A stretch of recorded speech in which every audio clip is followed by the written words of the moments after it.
Maravilha! Doutor Eduardo Rolo já está aqui ao meu lado. Doutor, seja muito bem-vindo. É um prazer recebê-lo mais uma sexta-feira. Muito boa tarde para o senhor. Obrigado, Léo. O prazer é todo meu. Muito boa tarde a todos. Hoje nós vamos falar de dor de cabeça ao acordar, né, doutor? Já começo perguntando, por que algumas pessoas elas acordam com dor de cabeça, doutor? Quais são as causas mais comuns e o que pode indicar de um problema significativo? Teria alguma relação com o pescoço, por exemplo? Poxa, Léo, dava para ser um pouco mais sucinto. Dá para falar umas 2 horas sobre o tema aí. Economizando umas 2 horas. Veja, Léo, existe a dor de cabeça, de uma maneira geral, ela pode ser dividida em dois grandes grupos: as cefaleias primárias e as cefaleias secundárias. As cefaleias primárias são aquelas famosas enxaquecas, né? Daí a gente tem uma série de classificações. Em geral, a cefaleia primária é a dor propriamente dita, que é a doença dolorosa que gera, então, o que chamamos de cefaleia. Seria a cefaleia primária, é a dor propriamente dita, porque nós não encontramos uma causa, a priori, não encontramos uma causa que justifique essa dor. Então, seria aquela dor enxaqueca, pode ser com áurea, sem áurea, enfim, tem uma série de classificações aí. Mas eu acho que você está se referindo mais à cefaleia secundária, que é a cefaleia ou a dor de cabeça, que você pode identificar uma causa de relação com essa dor de cabeça, uma causa de relação de efeito causal, de etiologia que provoca essa dor de cabeça. Então, dentro desse critério de cefaleia secundária, uma das causas, por exemplo, pode ser o ronco e a apneia do sono, porque o ronco e a apneia do sono diminuem a quantidade disponível de oxigênio para o cérebro durante o sono, pode gerar uma queda na saturação, ou seja, na quantidade de oxigênio no sangue circulando no sangue e, consequentemente, circulando no cérebro. E isso, por si só, já poderia justificar uma dor de cabeça, principalmente matutina, ou seja, ao acordar. Além disso, os esforços ventilatórios da respiração para que o ar entre para o pulmão, tentando vencer a resistência que está diminuída, obstruída no ronco e na apneia do sono, isso também pode gerar um esforço muscular e, por que não, também neuromuscular e consequentemente, a gente ter também uma cefaleia secundária associado a distúrbios respiratórios obstrutivos do sono, que são ronco e apneia do sono. Esses esforços, eles podem gerar uma fadiga, um cansaço de toda a musculatura de cabeça e pescoço e justificaria, então, uma dor irradiada para pescoço, para a musculatura da mastigação, para a musculatura orofacial, para a musculatura da cabeça e da face como um todo. De uma maneira geral, essa seria a causa mais importante. Mais ou menos isso que você perguntou? Sim.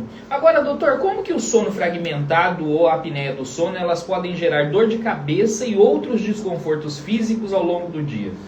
Então, a dor de cabeça ela é gerada por essa queda na saturação do oxigênio e por isso o sangue circulando no cérebro, porque, veja, a apneia do sono, para ela ser classificada como uma apneia só, você fica pelo menos 10 segundos sem entrar ar. Existe uma parada da entrada do ar, uma parada respiratória por pelo menos 10 segundos. Com isso cai o oxigênio no sangue e sobe o CO2.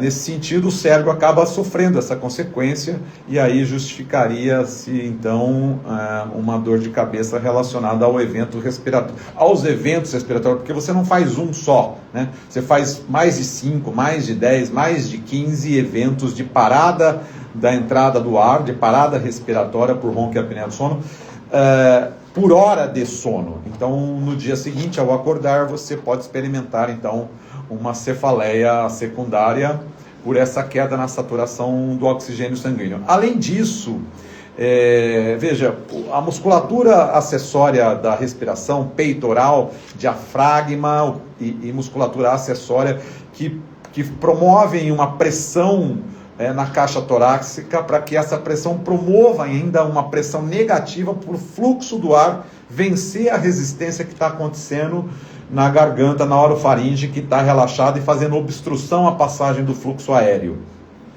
Esse esforço ventilatório ele pode ser maior cada vez mais, consequentemente isso pode gerar um aumento para o sistema cardiovascular, pode gerar um aumento do batimento cardíaco para mandar mais sangue, para que esse esforço aumente para tentar vencer essa resistência.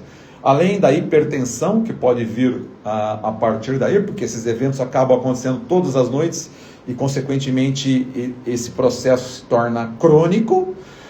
E com isso tudo, o cérebro vai reconhecendo que o oxigênio está faltando no sangue e, em um determinado momento, ele melhora a informação eletromiográfica, eletromuscular, para a garganta abrir, para a musculatura da orofaringe melhorar, voltar a ter um bom tônus muscular e abrir, e aí ocorre uma entrada intensa de ar, que a gente chama de hiperventilação naquele momento.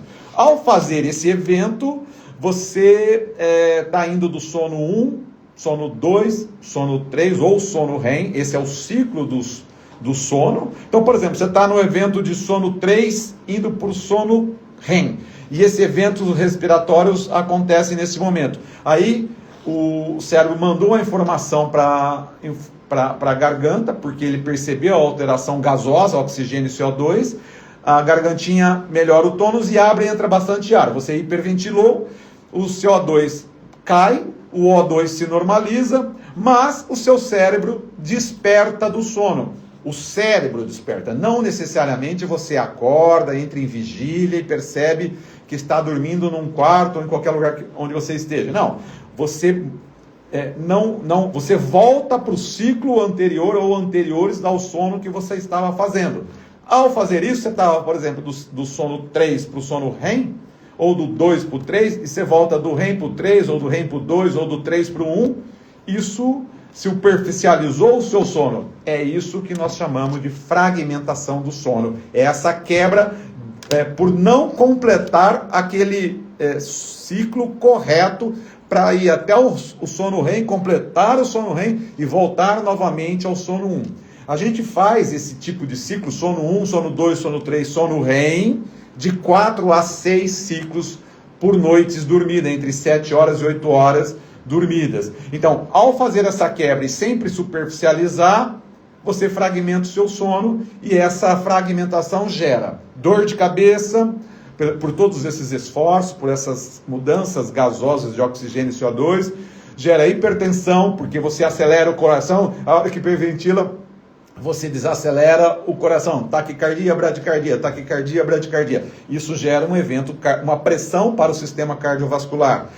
E, consequentemente, você tem, então, uma noite de sono com a arquitetura do seu sono, arquitetura, microarquitetura, sono 1, sono 2, sono 3, e macroarquitetura também, por que não? Você quebra o sono, isso é o que nós chamamos de fragmentação do sono, que gera sonolência diurna excessiva, dor de cabeça, cansaço, perda de potência cognitiva, por exemplo, você diminui memorização, você tem, então, um desempenho piorado para suas tarefas, tanto cognitivas como tarefas menos filosóficas, mas mais laborais, como operar máquinas, mas existem máquinas que precisam de um enorme desempenho intelectual, e com isso você tem uma sonolência diurna excessiva, com todas as consequências que isso pode acarretar, tanto para a sua saúde, quanto até, por exemplo, por que não para a saúde, sob o ponto de vista de acidentes de trabalho e de trânsito. Agora, doutor, de que forma que o bruxismo noturno, que é aquele hábito de apertar ou ranger os dentes, ele acaba se relacionando com as dores matinais? Então, o bruxismo, o bruxismo também é extremamente complexo na sua classificação, existe uma série de fatores etiológicos, a gente tem o bruxismo primário, o bruxismo secundário, mas enfim, o bruxismo, notadamente o bruxismo do sono, é uma contração da musculatura da mastigação. O que gera essa contração é o fator etiológico, são várias causas. Então, essa contração a gente chama de movimento mastigatório rítmico. Você fica apertando os dentes, a musculatura da mastigação se contrai e depois relaxa. Então, existe a fase tônica e a fase fásica, onde ocorre, então, essa contratura que vem sempre por um comando neurológico. Portanto, o bruxismo também é uma patogenia do sono, uma patologia do sono de natureza neuromuscular. Consequentemente, essa musculatura, ela fazendo essa contração rítmica durante a noite, primeiro, essa contração da musculatura, ela gera uma carga muito maior do que o normal. Segundo, é muito mais frequente os contatos no bruxismo do sono. Então, você acaba utilizando a musculatura muito mais tempo em 6, 7, 8 horas de sono. Consequentemente, essa sua musculatura está com mialgia, com dor muscular advinda de uma miosite, porque a musculatura acaba sofrendo um processo inflamatório e com isso, esse processo inflamatório gera mialgia, que é a dor, só que essa dor ela irradia, porque ela pode ser de origem mais no masseter, que é o músculo, um dos músculos principais da mastigação, mas existe o músculo temporal, que é acima do ouvido, aqui na região lateral da cabeça, que também estava envolvido na contratura muscular de cabeça e pescoço, dentro dessa musculatura facial toda, e com isso essa dor ela irradia para fundo de olho, para cabeça, para fronte, para pescoço, etc. E com isso você tem então uma cefaleia secundária advinda do bruxismo do sono. Agora, doutor, quais os sinais que devem acender o alerta para que a pessoa procure um especialista em sono ou um periodontista do sono?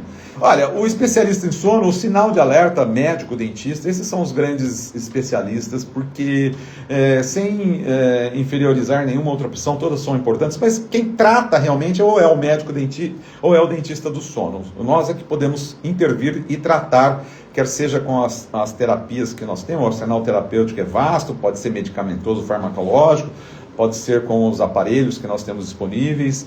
Então, os sinais e sintomas são, por exemplo, com relação ao sono, acordar já com dor de cabeça, acordar com sensação de que não descansou bem, ter sonolência durante o dia, pela manhã, em momentos inadvertidos, você está numa reunião importante, você está no trânsito.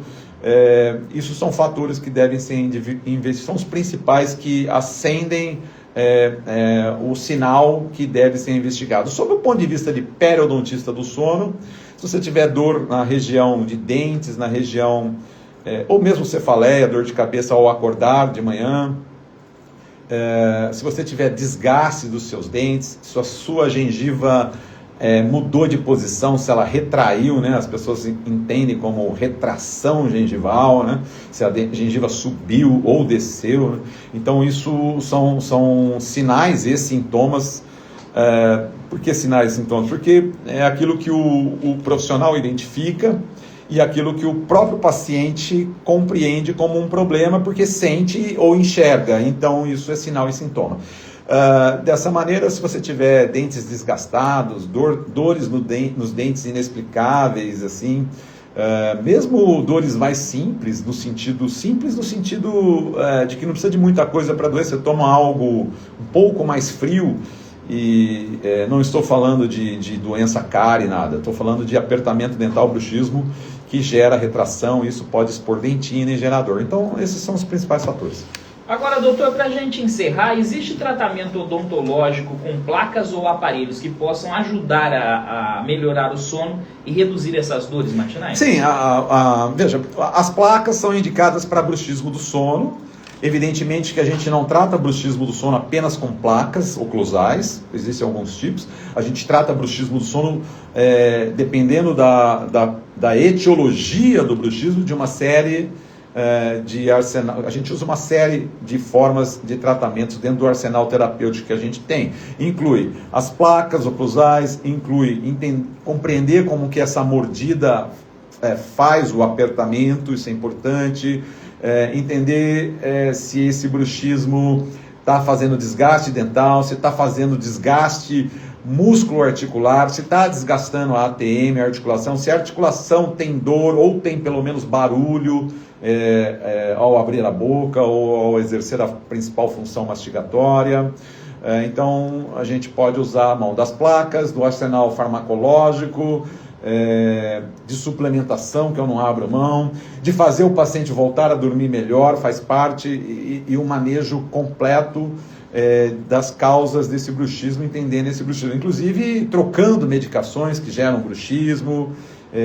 Então a gente precisa fazer um diagnóstico individualizado para indicar o tratamento melhor. Normalmente nunca é um tratamento só, existem dentro desse arsenal terapêutico todo várias armas que a gente tem que usar para fazer o controle e tirar a dor do paciente e dar longevidade para o sistema mastigatório dessa pessoa que faz bruxismo.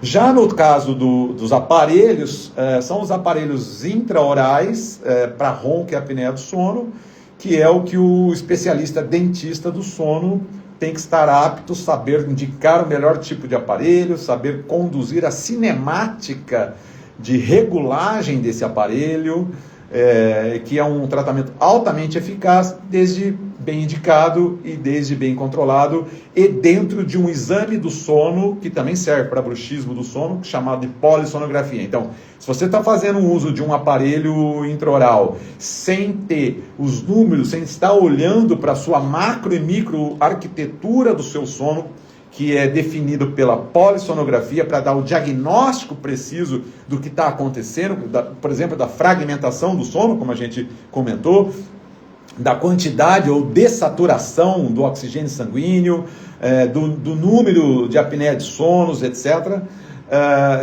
Aí você pode realizar um bom tratamento com um aparelho intraoral. Sem isso, curandeirismo, fundo de quintal. Então, esse é o papel do dentista do sono e o periodontista do sono, que integra a compreensão desse sistema estomatognático que sofre com bruxismo do sono, que sofre com ronco, com apneia do sono, que são os principais distúrbios do sono os mais frequentes na população. Maravilha, doutor Eduardo Rolo, as pessoas que quiserem encontrá-lo através das redes sociais, como devem fazer, doutor? Léo, eu uso o @, que é o Instagram, né, e YouTube também, porque essas entrevistas com você aqui estão armazenadas lá nesse canal do YouTube, que é o mesmo do Instagram, @dr.eduardorolo com 2 L's. Maravilha, tá dado o recado então, doutor, um abraço e até a semana que vem. Obrigado, Léo, um abraço a todos. Valeu!